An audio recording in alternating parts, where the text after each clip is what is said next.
Hello नमस्कार, स्वागत है आप सभी का एनसीईटी कॉन्सेप्ट के ऑनलाइन लर्निंग प्लेटफॉर्म पर। बच्चों, जो हमारी सीरीज है वह स्टार्ट हो चुकी है। हमने आपसे वादा किया था कि इंपॉर्टेंट टॉपिक का हम लोग बहुत जल्द एक सीरीज लाने वाले हैं, ठीक है।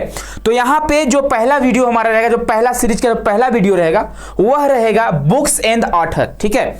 आप सोचोगे sir ji books and author तो हम जनरल टेस्ट में पढ़ते हैं, जीटी में पढ़ते हैं, लेकिन नहीं। देखो बच्चे, हम बात करते हैं टीचिंग एप्टीट्यूड का। तो टीचिंग एप्टीट्यूड में क्या होता है कि बुक्स एंड ऑथर से क्वेश्चन पूछा हुआ है। 2023 की बात करें तो वहां भी पूछा है, 2024 की बात करें बच्चे तो वहां भी क्वेश्चन पूछा हुआ है। तो 25 में भी संभावना है कि यहां से क्वेश्चन पूछे जाएंगे, ठीक है। चलिए आगे बढ़ते हैं। अगर आप चाहते हो आईटीईपी बीएड की संपूर्ण तैयारी करना चाहते हैं तो बच्चे आप सभी के लिए सुनहरा मौका है। आप सभी बच्चों के लिए गुरुदेव बैच लॉन्च हो चुका है, अभी ऑफर प्राइस चल रही है। अगर आप हमारे साथ जुड़कर मेहनत करना चाहते हो, अगर आपका सपना आईआईटी, एनआईटी या फिर आरआई जैसे टॉप यूनिवर्सिटीज में या फिर सेंट्रल यूनिवर्सिटी में पढ़ने का है तो बच्चे आज से ही आप अपना मेहनत स्टार्ट कर दो, क्योंकि अब देखिए समय नहीं बच रहा है, ठीक है। धीरे धीरे क्या है, समय बढ़ता जा रहा है। अभी आप देखो दिसंबर आ चुका, कैसे दिसंबर बीतेगा 2025 आ जाएगा पता भी नहीं चलेगा, है ना। तो अगर आप चाहते हो कि हाँ मुझे एनसीईटी आईटीईपी की तैयारी करनी है या फिर मुझे सीयूईटी की तैयारी करनी है तो आप बच्चे हमारे साथ जुड़कर मेहनत कर सकते हो और अपना जो आपका सपना है उसे आप साकार कर सकते हो। चलिए आगे बढ़ेंगे। तो यह हमारे कोर्स के बारे में हो गया। अगर आप BA BEd, BSc BEd, BCom BEd कोई भी कोर्स करना चाहते हैं तो आप सभी के लिए यहाँ पे सुनहरा मौका है। चलिए अब बच्चे आते हैं हम लोग अपने टीचिंग एप्टीट्यूड के सिलेबस पे। तो आप सभी को पता होगा टीचिंग एप्टीट्यूड का क्या सिलेबस है। हमने आपको सिलेबस वीडियो दे रखा है ना। नरेशन एंड न्यूज़पेपर ये हमारी खत्म हो चुकी है, इसको हमने करा रखा है क्लास में अपने, ये भी बच्चे हमारे क्लास में हो चुका है, ठीक है। उसके बाद सोशल साइंस भी हमारा हो चुका है और अभी जो हमारे क्लासेस चल रही है वह चल रही है आर्ट्स, म्यूजिक एंड ड्रामा पर अभी हमारा चल रहा है। यानी कि इस सारे टॉपिक हम लोग कवर कर लिए हैं। अब अगला टॉपिक जो हमारा साइंस का होगा, उसके बाद लैंग्वेज एंड लिटरेचर को पढ़ेंगे और लास्ट में क्या होगा, मिसलेनियस। लेकिन हाँ बच्चे, एक जरूरी सूचना आप सभी के लिए है कि मिसलेनियस का यानी विविध का जो क्लासेस है वह यूट्यूब पे बहुत जल्द स्टार्ट होने वाले हैं। वो घोषणा बहुत जल्द करी जाएगी कि जो हमारा लास्ट टॉपिक है टीचिंग एप्टीट्यूड का, है ना बच्चे, जो लास्ट टॉपिक है हमारा मिसलेनियस, वह बहुत जल्द आपको सूचना जो खुशखबरी बोल सकते हो, एक तरह से खुशखबरी बोल सकते हैं, खुशखबरी आप सभी को देखने को मिलने वाले हैं। चलिए तो अब जैसे अगर हम बुक्स एंड ऑथर की बात करेंगे तो वह हमारा कहां पे आएगा। तो बच्चे अगर बात करते हैं बुक्स एंड ऑथर का तो वह हमारे सेकेंड यूनिट में आएगा। लेकिन बेस्ड क्या बोला, struggle of girls, tribal and Dalit, यानी कि इन तीनों पर बेस्ड होना चाहिए। लेकिन ऐसा नहीं है, अदर भी बुक्स के बारे में एग्जाम में पूछ देता है और पूछा भी है। तो बात करते हैं बच्चे हम लोग इंपोर्टेंट बुक्स एंड ऑथर का।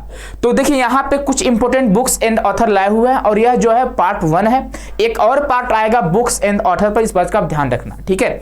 चलिए बढ़ते हैं काम की ओर। तो जैसे अगर हम बात करते हैं तो अनब्रेकेबल किसका है, तो बोलेंगे मैरी कॉम का, ठीक है। तो अगर आप शुरुआत का 4 देखोगे ना तो यह आपके 2023 में आया हुआ है और यदि हम इसकी बात करेंगे यहां तक 8वें तक का तो यह बच्चे हमारा क्या है 2024 के पेपर में आप देखोगे कि ये आपको देखने को मिलेगा। यह हमारे 2023 में देखने को मिलेगा। अब देखिए मौका है 2025 का, 25 में चांसेस है कि यहां से क्वेश्चन पूछे जाएंगे, ठीक है। देखिए तो अनब्रेकेबल किसका है, बहुत सारे बच्चों को पता होगा, मैरी कॉम का है, ठीक है। अगला बात करते हैं the test of my life, यानी कहीं ना कहीं क्रिकेट से जुड़ा हुआ है। आप क्रिकेट में टेस्ट वगैरह मैच देखते हो ना, टेस्ट मैच जो 50 ओवर का होता है ना। 50 ओवर का नहीं होता है, ठीक है, वो तो मान लीजिए वनडे हो गया। टेस्ट की बात करें, जब तक आउट नहीं होंगे आप खेलते रहिए, यही होता है ना। तो देखिए युवराज सिंह किससे जुड़े हुए हैं, तो आप बोलोगे सर जी युवराज सिंह जो है ना क्रिकेट से जुड़े हुए हैं, तो ये तो आपको याद हो जाएगा। अगला है प्लेइंग टू विन, ठीक है, यह बच्चे साइना नेहवाल का हो, है ना। साइना नेहवाल को भी आप लोग जानते हैं। आगे गोल्डन गर्ल किसे कहा जाता है भाई, गोल्डन गर्ल किसे कहा जाता है, तो पीटी उषा को गोल्डन गर्ल कहा जाता है, ठीक है, ये भी आपको पता होगा। प्लेइंग इट माई वे, ये भी बच्चे कहीं ना कहीं क्रिकेट से ही जुड़ा है और इसका किसका बच्चे ऑटोबायोग्राफी है, तो यह जो है सचिन तेंदुलकर जी का है, ठीक है। अगला है आपका विंग्स ऑफ फायर, यह आपके एपीजे अब्दुल कलाम का है। विंग्स ऑफ फायर की बात करते हैं तो यह एपीजे अब्दुल कलाम का है। Growing of untouchable in India, तो यह वसंत मून का है। और जूठन जो कि हमने आपको करा रखा था, जूठन जो है बच्चे वह ओम प्रकाश वाल्मीकि जी का है, ठीक है। देखिए अगर बात करते हैं सर 2024 मान लो क्वेश्चन तो आया, आप किसको किसको कराए थे बच्चे? हमने आपको इसके बारे में बताया था, हमने आपको इसके बारे में बताया था, हमने आपको इसके बारे में बताया था, हमने आपको इसके बारे में बताया था, और हमने आपको इसके बारे में बताया था। तो आप सोचो, जब आपको पहला ए पता हो गया, ए भी पता हो गया, दो आपको पता है नहीं, दो तीन अगर पता है ना, तो चौथा ऑटोमेटिक जब बहु विकल्प सॉरी मैचिंग वाला होता है ना। और यहाँ पे देखिए लिस्ट 1 दिया, लिस्ट 2 मैच करना होता है। तो दो भी अगर आपको पता होता है ना, तो अक्सर क्या होता है एग्जाम में क्वेश्चन बन जाते हैं, है ना। तो कुछ इंपॉर्टेंट बुक आप सभी के लिए लेकर आए हुए हैं। अब देखो आगे बात करते हैं। तो माई अनफॉरगेटेबल मेमोरी, यह किसका है? तो आप देखोगे जो पश्चिम बंगाल के चीफ मिनिस्टर हैं ममता बनर्जी जी, आप जानते होंगे ममता बनर्जी जी का क्या है? माई अनफॉरगेटेबल मेमोरी, है ना, जिसे मैं नहीं भूल सकता, हमारी यादें जिसे मैं नहीं भूल सकता, वह किसका है? तो वह बच्चे ममता बनर्जी का। किसका है? ममता बनर्जी का। अगला है माई म्यूजिक माई लाइफ। बच्चे हम लोग पंडित रविशंकर के बारे में हमेशा हम लोग सुनते रहते हैं। तो जो हमारे म्यूजिक से जुड़े हुए वह कौन है? तो पंडित रविशंकर जी हैं। इसको भी हमने आपको कराया हुआ है। और हमने आपको कहां पे कराया है? तो बच्चे हमने आपको लैंग्वेज इन लिटरेचर में कराया हुआ है। ठीक है, ध्यान रखना, लैंग्वेज इन लिटरेचर में। देखिए अगर आपको एग्जाम में आप चाहते हो कि मेरा 23 क्वेश्चन में 20 क्वेश्चन सही हो जाए, ठीक है, तो यकीन मानो आपको अपने सिलेबस के अकॉर्डिंग जाना होगा। सिलेबस को भी देखना होगा, साथ में आपको पीवाईक्यू देखकर चलने होंगे कि भाई सिलेबस में तो फिल्म एंड बुक्स किस पे बेस्ड दे रहा है, तो ट्राइबल पे, दलित पे, महिलाओं पे, लेकिन एग्जाम में कहां से क्वेश्चन पूछ रहा है? तो करेंट का क्वेश्चन पूछ दे रहा है। करेंट में कुछ बुक्स वगैरह आए हुए हैं, वहां से क्वेश्चन पूछ दे रहा है। तो ये भी आपको ध्यान रखना होगा, ठीक है। तो दोनों चीजों को हम लोग जोड़कर पढ़ेंगे। और आप अगर हमारे साथ जुड़े हुए बच्चों, तो आपको टीचिंग एप्टीट्यूड का तो कोई टेंशन बिल्कुल नहीं लेना है ना। और ये हम सिर्फ कहते नहीं है, करके दिखाते हैं, और करके दिखाए भी हैं। हमारे बच्चे इतना मेहनती थे 2024 वाले बच्चे कि मतलब जितना उम्मीद नहीं किए थे ना बच्चों से, उतना अच्छा बच्चों ने एग्जाम में करा। और वही उम्मीद हम बच्चों 2025 वाले बच्चों से करने वाले हैं, ठीक है। चलो आगे बढ़ते हैं। अगला देखोगे तो आई एम मलाला, ये भी हमने आपको कराया हुआ है, ठीक है। यह किसका है? तो बोलोगे सर जी यह जो है मलाला यूसुफजई, है ना भाई। सिर्फ मलाला यूसुफजई, आप क्रिस्टियानो लैम्ब का भी याद रख सकते हो, ये भी थे साथ में, ठीक है। अगर बात करते हैं अगला प्लेइंग इट माई वे, अभी तुरंत हमने करा, किसका है? सचिन तेंदुलकर का, रिपीटेड हो गया, लेकिन साथ में बोरिया मजुमदार ने भी इस पर काम करा हुआ है, ठीक है। तो ये भी आप याद रखना। नेक्स्ट है रन इन रूइंस, यानी कि सुनील गावस्कर का है, ठीक है। रन इन रूइंस किसका है? सुनील गावस्कर। कहीं ना कहीं रन मतलब क्या होता है? क्रिकेट में रन दौड़ते हो ना जी, तो सुनील गावस्कर किससे संबंधित है? तो बोलो क्रिकेट से संबंधित है, ठीक है। तो इस तरह से आप याद रखना। Playing it my way, playing खेलने से संबंधित है कौन? सचिन तेंदुलकर, ठीक है। अगर बात करते हैं I am Malala Yousafzai. Run in ruins किसका है भैया? रन कहीं ना कहीं दौड़ने की बात हो रही है। क्रिकेट में दौड़ा जाता है, अरे दौड़ा तो हर खेल में जाता है, लेकिन रन कहां दौड़ते हो? बोलते हो 1 रन 2 रन लेते हो ना, कहां? क्रिकेट में लेते हो। तो क्या हो जाएगा? सुनील गावस्कर का हो जाएगा। इंडिया एट रिस्क, अब ये किसका है? तो जसवंत सिंह का है, याद रखना, Jaswant Singh, India at risk, ठीक है। इंडिया एट रिस्क किसका है? तो जसवंत सिंह का।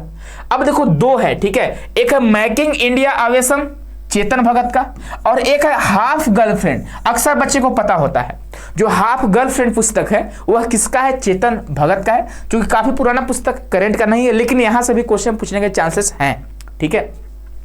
यह बच्चे वीडियो का पार्ट 1 होगा। पार्ट 2 में हम लोग क्वेश्चन कर रहे होंगे, इंपोर्टेंट क्वेश्चन करेंगे, और कुछ और नए ऑथर्स एंड बुक को देखेंगे, ठीक है ना, ध्यान रखना। तो मेकिंग इंडिया आवेशम, ठीक है, यानी इंडिया को आवेशम बनाना, है ना, मेकिंग इंडिया आवेशम, या फिर हाफ गर्लफ्रेंड, ठीक है, किसका है? चेतन भगत जी का है। नेक्स्ट आप देखोगे N uncertain glory, India and it contradiction, क्या है बच्चे? N uncertain glory, India and it's contradiction, यह किसका है? तो अमर्त्य सेन याद रखना। और एक और है the country of first boys, दो याद रखना है आपको। क्या क्या? N uncertain glory, India and in contradiction किसका है? तो अमर्त्य सेन का है। और एक और है the country of first boy, ये भी किसका बच्चे? तो ये भी अमर्त्य सेन का है। अक्सर अगर जो हम लोग मिसलेनियस क्वेश्चन कर रहे होंगे ना, तो मिसलेनियस यानी विविध वाले क्वेश्चन में आपको अक्सर देखने को सारे आपको मिलेंगे एज ए विकल्प, ठीक है, यानी ऑप्शन के रूप में आपको देखने को मिलेंगे। तो आपको बिल्कुल टेंशन नहीं लेना है, बस एक बार आप पढ़ लो, कहीं ना कहीं थोड़ा थोड़ा आपके माइंड में बैठ जाएगा। फिर जब क्वेश्चन करने लगेंगे ना, तो अच्छी तरह से आपके माइंड में बैठ जाएगा, ठीक है। ज्यादा ट्रिक के चक्कर में नहीं पढ़ना, अन्यथा आप कंफ्यूज हो जाओगे किसका कौन सा ट्रिक था। बस, ठीक है। इसलिए हम ट्रिक आपको नहीं बता रहे हैं, ट्रिक से भी याद किया जा सकता है, लेकिन ट्रिक से बहुत कम चीजों को आप याद कर पाओगे। ज्यादा चीजें अगर आपको याद करने होंगे तो आपको उसको अच्छे से रिवीजन करना होगा, ध्यान रखना इस बात का। आगे देखो क्या है, प्रणब मुखर्जी के बारे में जानते हैं। तो बच्चे प्रणब मुखर्जी की बात करेंगे तो इनका 3 पुस्तक आपको याद रखना है, ठीक है। 2 ही है, ठीक है। एक मान लीजिए ए हो गया और एक 2 हो गया, एक 3 हो गया, ठीक है। Dramatic decade, the Indira Gandhi decade, याद रखना, इंदिरा गांधी डिकेड। प्रणब मुखर्जी, प्रणब मुखर्जी का हर बच्चा जानता होगा, ठीक है। द ट्रबुलेंट ईयर्स 1980 से 1996 तक रहा था, आप सभी को पता होगा। थॉट एंड रिफ्लेक्शन, आप पॉलिटी में पढ़े होंगे, ठीक है भाई। थॉट एंड रिफ्लेक्शन, ठीक है।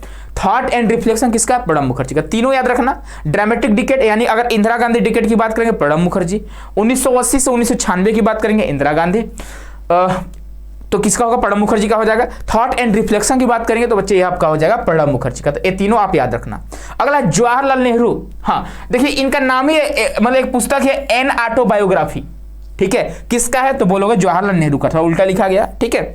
वाई आई असैसिनेटेड गांधी, ठीक है। तो नाथूराम गोडसे, गांधी की बात करते तुरंत नाथूराम गोडसे मार दो, क्लियर है। और गोपाल गोडसे भी है, ठीक है। नाथूराम गोडसे, गोपाल गोडसे। लेकिन अगर एग्जाम में या तो ए दे देगा या तो ए दे देगा, दोनों में से कोई एक दे देगा, तो ध्यान रखना। वाई आई मतलब हमने गांधी को क्यों मारा, ठीक है, या भी हमने गांधी का विरोध क्यों किया, है ना। लेकिन यहाँ पे अक्सर यही होगा, वाई आई असैसिनेटेड गांधी, यानी कि हमने गांधी को क्यों मारा, तो भाई किसने मारा था? तो नाथूराम गोडसे ने मारा था, तो इसको तो याद ही नहीं करना है। जवाहरलाल नेहरू का एन ऑटोबायोग्राफी, इसको याद ही नहीं करना है, ठीक है। अगर हम बात करते हैं प्रणब मुखर्जी का, तो भैया 1980 से 96 याद कर लो, थॉट एंड रिफ्लेक्शन याद कर लो, और इंदिरा गांधी डिकेड्स याद कर लो, ठीक है। 3 आपके प्रणब मुखर्जी को हो जाएंगे, है ना। अगर हमें चेतन भगत का याद रखना है तो इंडिया मेकिंग इंडिया अवेसम और एक हाफ गर्लफ्रेंड, किसका हो जाएगा? चेतन भगत का हो जाएगा। तो इस तरह से आपको चीजों को रिकॉल करने होंगे, तभी आप याद कर पाओगे। रन इन रूइंस, कहीं ना कहीं रन दौड़ने की बात करिए सर, क्रिकेट की बात करिए सर, सुनील गावस्कर, क्या होगा? Sunil Gavaskar. Playing it my way, playing खेलने की बात करिए सर, सचिन तेंदुलकर, क्या होगा? तुरंत हम मतलब माइंड में आना चाहिए, हाँ भाई प्लेइंग इट माई वे सचिन तेंदुलकर। आइए मलाला यूसुफजई हो जाएगा, ठीक है ना, क्लियर है। चलो आगे बढ़ते हैं। आगे बढ़ोगे तो देखोगे लाइफ ऑन माई टर्म्स, ठीक है, from the grass roots to the corridors of power. भाई काफी लंबा है। शरद पवार को आप जानते होंगे, ठीक है। शरद पवार का ऑटोबायोग्राफी, किसका बच्चे? शरद पवार का ऑटोबायोग्राफी है। शरद पवार आप जानते होंगे कौन है भैया? शरद पवार जो है महाराष्ट्र के 3 बार मुख्यमंत्री रह चुके हैं, ठीक है, ध्यान रखना। अगला है एक अगेंस्ट ओट्स, ठीक है, ऑटोबायोग्राफी है, ध्यान रखना। सानिया मिर्जा का, किसका है? सानिया मिर्जा का, ठीक है। एक अगेंस्ट ओट्स, कहीं ना कहीं विरोध करने की बात हो रही है, ठीक है। तो इसका आप हिंदी में थोड़ा मीनिंग देख लेना एक बार, है ना भाई। ऑटोबायोग्राफी है, किसका है? तो सानिया मिर्जा का है, जो टेनिस से संबंधित थी। अगला है द किस ऑफ माई लाइफ, तो भाई इमरान हाशमी को हर कोई जानता होगा, ठीक है। इमरान हाशमी को हर कोई आप म्यूजिक भी सुनते होंगे तो अक्सर इमरान हाशमी का सुने होंगे आप लोग। तो द किस ऑफ माई लाइफ किसकी बात कर रही है? तो इमरान हाशमी के अलावा कोई हो ही नहीं सकता है, ठीक है। अगला है standing guard a year in opposition, बच्चे यह पी चिदम्बरम जी का है, किसका है? पी चिदम्बरम, ठीक है। अगर अ ईयर इन अपोजिशन की बात करेंगे तो P Chidambaram, a year in opposition P Chidambaram, ठीक है। अगला है द बर्ड्स ऑफ बनी ग्रासलैंड, बच्चे तुरंत मोदी जी को, Gujarat institute of dessert ecology, है ना। गुजरात की बात कर देगा तो गुजरात के सीएम कौन थे? कौन थे भाई? तो नरेंद्र मोदी जी थे। तो नरेंद्र मोदी का जो प्राइम मिनिस्टर वर्तमान हमारे प्राइम मिनिस्टर जी है, ठीक है, उन्हीं का क्या है? ऑटोबायोग्राफी है, ठीक है भाई। क्या है? द बर्ड्स, आप बर्ड्स उर्स मत याद रखो, गुजरात अगर आ गया ना भाई लाइन में, गुजरात आ गया मार दो फटाक से, ठीक है। Gujarat institute of dessert ecology, तो तुरंत फटाक से आपके दिमाग में आना चाहिए भाई गुजरात के सीएम कौन थे? तो हमारे नरेंद्र मोदी जी थे। वैसा ऑप्शन होगा तो आप फटाक से मार दोगे, मुझे यकीन है, ठीक है। अब अगला देखो, अगर आपसे देखो, आप सामने मत देखो, अ ईयर इन अपोजिशन किसका है भाई? अ ईयर इन अपोजिशन किसका है? पी चिदम्बरम का, ठीक है। एकदम आपको एकदम रट्टा मार लेना एक तरह समझो, क्योंकि अगर आप इन चीजों को रटोगे ना, रटना भी नहीं है, 2-3 बार पढ़ोगे तो आपको ऐसे भी याद हो जाएंगे। हम ऐसे कंफर्म नहीं बोलेंगे कि सीधा आप रटी जाओ, और ये भी नहीं बोलेंगे कि ट्रिक से याद करो, ठीक है। आप अपने अनुसार ट्रिक बनाना, ठीक है, जैसे आपको याद करना होगा वैसे आप लोग याद करना। अगला है सिलेक्शन डे। अगर सिलेक्शन डे की बात करेंगे तो अरविंद अडिगा का है, किसका बच्चे? सिलेक्शन डे की बात करेंगे, आपको सिलेक्शन लेना है, ठीक है, तो आपको अडिग रहना पड़ेगा। क्या भाई? अगर आपको सीयूटी एनसीईटी में सिलेक्शन लेना है तो आपको क्या करना होगा? आपको अडिग रहना पड़ेगा। इससे भी याद रख सकते हो आप कि भाई अरविंद अडिगा हो जाएगा सिलेक्शन डे, सिलेक्शन डे किसका है? तो बोलोगे अरविंद अडिगा जी का है। नेक्स्ट है an era of darkness the British empire in India, वह किसका है? तो शशि थरूर का है। और India Shastra reflection of the nation in our time, ये भी बच्चे शशि थरूर जी का है। ठीक है, the British empire in India किसका है? भाई शशि थरूर का है। अगर हम ब्रिटिश इंडिया शास्त्र की बात करेंगे तो ये भी हमारे शशि थरूर जी का है। ठीक है, तो ये भी आप लोग याद रखना। डेमोक्रेट्स एंड डिसेंटर्स, यह किसका? रामचंद्र गुहा का है। गांधी बिफोर इंडिया, ये तो हर बच्चे को पता होगा आई थिंक, है ना? अगर आप जीटी पढ़ रहे होगे अच्छे से तो आपको शायद पता होगा। गांधी बिफोर इंडिया की बात करेंगे तो यह रामचंद्र गुहा जी का है। और डेमोक्रेट्स एंड डिसेंटर्स, यह किसका है? तो यह भी बच्चे रामचंद्र गुहा जी का है ना? अगला है I do what I do, है ना? मैं जानता हूं मैं क्या कर रहा हूं, या मैं क्या कर सकता हूं, या मैं क्या करता हूं, मुझे पता है। कौन है? रघुराम जी राजन। अब रघुराम जी राजन के बारे में मुझे लगता है नहीं बताना होगा कौन थे। ठीक है, चलिए नेक्स्ट आगे है वार एंड पीस, युद्ध एंड शांति किसका है? लियो टॉल्स्टॉय का है। ठीक है, तो आज के इस वीडियो में सिर्फ 29 पुस्तक एंड ऑथर्स के बारे में हम लोग देख रहे हैं। ठीक है, वैसे डबल भी हो चुके हैं तो 35 मान सकते हैं आप लोग, है ना? और इस पर बच्चे एक और वीडियो बनाएंगे हम, है ना? इतने चीजों को आप जरूर याद रखना, ज्यादा के चक्कर में नहीं पढ़ना। ऐसा नहीं है कि 100-200 पुस्तक याद करके जा रहे हो, ऐसा नहीं करना है आपको। आप स्वयं से पुस्तक नहीं उठाना। ठीक है, जो पुस्तक हम आपको बता रहे बस वही याद करके जाना, जो काफी फेमस आपके ऑथर्स हैं या राइटर्स हैं, बस उन्हीं का पुस्तक आपको याद रखना है। जो करंट में कुछ ना कुछ कहीं ना कहीं पदासीन हैं, कहीं ना कहीं कोई पद पे हैं, उनका याद रखना है आपको। या हाल फिलहाल में किसी का मान लीजिए पद से इस्तीफा दिए हैं या पद से हटाया गया या फिर उनका पद जो टाइम पीरियड था पूरा गया है, कंप्लीट हो चुका है, उनके बारे में आपको मतलब कुल मिलाकर आपको करंट वाले चीजें याद रखने हैं। क्योंकि आप देखोगे कि आपके एग्जाम में जो क्वेश्चन आए हैं वह करंट से ही। युवराज देखिए सिंह आपका क्रिकेटर है, मैरी कॉम, साइना नेहवाल, पीटी उषा, सचिन तेंदुलकर, एपीजे अब्दुल कलाम का हाल ही में निधन हुआ है। ठीक है, ओम प्रकाश वाल्मीकि, बसंत मून, ये सारे जो है बच्चे हैं वह करंट से रिलेटेड हैं। तो ज्यादा आपको टेंशन नहीं लेना है, ज्यादा लोड नहीं लेना है। जितना पुस्तक यहाँ पे दिया गया है उन पुस्तकों को जरूर याद रखना, आप इस बात का ध्यान रखना। एक और वीडियो जो आपको मिलेंगे इसी टॉपिक पर, ठीक है, उसके बाद जब क्वेश्चन वगैरह करेंगे हम लोग, जब मिसलेनियस का टॉपिक हमारी चलेगी, जैसा हमने आपसे बोला हुआ है बहुत जल्द हम लोग मिसलेनियस को स्टार्ट करने वाले, वहां पे बहुत सारी चीज आपके कवर होने वाले हैं। ठीक है, आप चाहते हैं बच्चे कि आप इसी तरह मेहनत करें, इसी तरह चीजों को आप जोड़कर आपस में पढ़ें। सिलेबस में क्या दिया है, क्वेश्चन क्या पूछ रहा है, उन चीजों को जोड़कर, है ना, उसका ट्रेंड क्या चल रहा है, उसका अगर एनालिसिस करके पढ़ना चाहते हो बच्चे तो आप हमारे साथ जुड़ सकते हो। आप सभी बच्चों का स्वागत है, आइए जुड़िए हमारे साथ और मेहनत को स्टार्ट कर दीजिए। मिलते हैं बच्चे हम लोग अगले वीडियो में। खुश रहिए, मस्त रहिए, स्वस्थ रहिए। बहुत बहुत धन्यवाद।